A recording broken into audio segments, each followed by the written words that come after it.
When the world's two biggest superpowers, the United States and China, appear to be bending under pressure, India quietly made a move that stunned global geopolitics.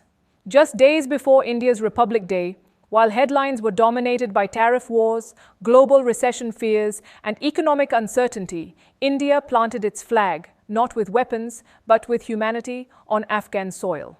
As New Delhi prepared for the January 26th military parade, the real action was unfolding thousands of miles away in a land long described as a graveyard of wars, Afghanistan. While the world was fixated on US trade battles and China's economic slowdown, India played a silent but decisive geopolitical card. No missile test, no military strike, no threats. Instead, India sent hope. Landing an aircraft in a country isolated by global politics, ruled by a regime most of the world refuses to engage with, is not just diplomacy, it's courage backed by confidence. On the night of January 22nd, India flew 7.5 tons of life-saving cancer medicines to Kabul. This happened at a time when Afghan hospitals were running out of drugs and patients were dying simply because treatment was unavailable. The world saw political risk, India saw human lives, and that single decision changed everything. Without firing a single bullet, India won hearts in Kabul, among a people known for fiercely guarding their dignity and loyalty. This wasn't aid for optics, this was trust building at its most powerful.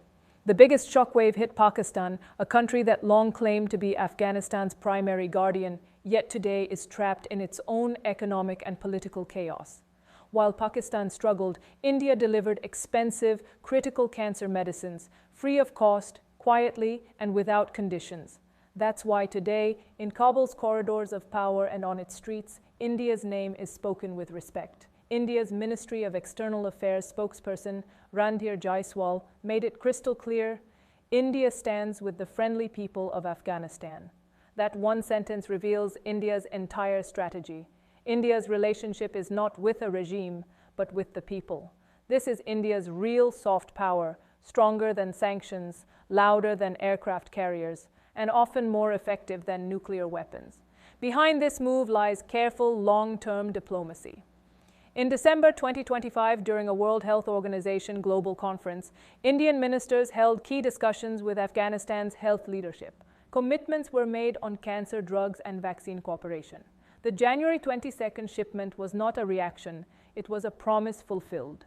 India understands something many powers forget. Wars begin with bullets, but trust is built with medicine. Today, the US has stepped back from Afghanistan.